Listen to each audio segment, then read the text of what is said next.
Ancient Indian history यानी भारतीय प्राचीन इतिहास का क्या सिग्निफिकेंस है?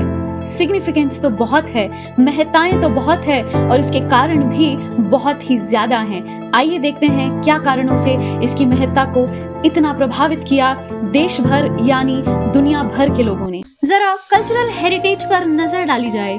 यहाँ पर डाइवर्स सिविलाइजेशंस की बात करते हैं। India has always been home to the various diverse civilisations, जैसे सिंधु घाटी सभ्यता यानी इंडस वैली सिविलाइजेशन हो, वैदिक सिविलाइजेशन हो, या फिर जो एम्पायर्स हैं मौर्यन या गुप्ता एम्पायर्स। इन सभी के सिविलाइजेशंस ने एक रिच कल्चरल टेपेस्ट्री को बढ़ावा दिया है।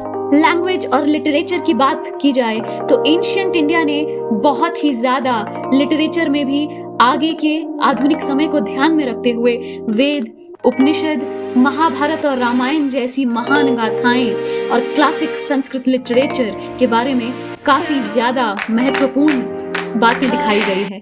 These texts have not only influenced countless generations, they also continue to be studied for the literary and the philosophical value that they have been carrying. Art and architecture की बात मैं करूं तो Indian art and architecture जो कि एक्सेम्प्लीफाई किया जाता है स्ट्रक्चर्स यानी स्तूपास, टेम्पल्स, चाहे फिर वो रॉक आउट केव्स क्यों ना हो, कार्विंग्स क्यों ना हो या पेंटिंग्स क्यों ना हो, ये सब रिफ्लेक्ट करते हैं एस्थेटिक सेंसिबिलिटीज को और spiritual pursuits of our ancient Indians. Ajanta and Ellora caves हो गए हो, मधुबनी पेंटिंग्स हो गए हो, या फिर टेम्पल्स ऑफ खजुराहो हो, ये सब प्राइम एग्जांपल्स हैं। साइंटिफिक और मैथमेटिकल कंट्रीब्यूशंस की बात की जाए तो प्राचीन भारत ने ग्राउंड ब्रेकिंग कंट्रीब्यूशंस मैथमेटिक्स यानी गणित में दिए हैं, जहां पर जीरो यानी शून्य का कॉन्सेप्ट, दशमलव सिस्टम यानी डेसिमल सिस्टम और बहुत सारे सिग्निफिकेंट एडवांसमेंट यानी अलजेब्रा, ज्योमेट्री, ट्रिग्नोमेट्री में देखने को मिलते हैं। और ये सब किए गए हैं महान गणितज्ञों के द्वारा, जो कि आर्यभट्ट और ब्रह्मगुप्त के नाम से जाने जाते हैं। एस्ट्रोनॉमी में भी कुछ कम नहीं किया हमारे महान गणितज्ञों ने। आर्यभट्ट जी का जो काम है हीलियोसेंट्रिक थ्योरी पर या फिर पृथ्वी के सरकमफ्रेंस को बताने की उनके कैलकुलेशन के द्वारा, जो कि उनके समय से काफी आधुनिक समय की बात है। ये एंशिएंट मेडिकल सिस्टम यानी कि आयुर्वेद का तो बहुत ही प्रचलन है देश भर और दुनिया भर में।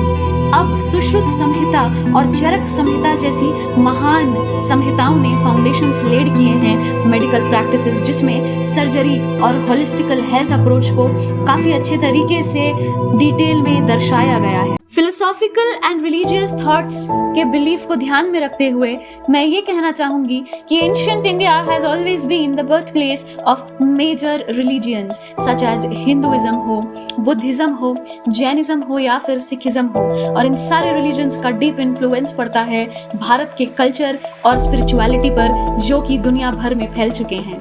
अब अगर मैं फिलोसॉफिकल स्कूल्स पर नजर डालूं तो मुझे ये दिखाई देता है कि India has always been a rich tradition of philosophical inquiry, जैसे कि हमारे स्कूल्स होते थे वेदांत, मीमांसा, न्याय वैशेषिक, सम्यक और योग। ये सभी डाइवर्स पर्सपेक्टिव्स यानी मेटाफिजिक्स, एथिक्स और एपिस्टेमोलॉजी जैसी ब्यूटीफुल क्वालिटीज को अच्छे से विवरित करता है। पॉलिटिकल एंड इकोनॉमिक सिस्टम्स पर क्या ख्याल होगा हमारे प्राचीन भारत के ऐतिहासिक मूल्यों का? तो हम अगर देखें यहाँ पर empires and governance, Maurya and Gupta empires बाकी किसी भी एम्पायर्स से काफी ज्यादा established systems of administration, governance और न्याय को दर्शाते हैं।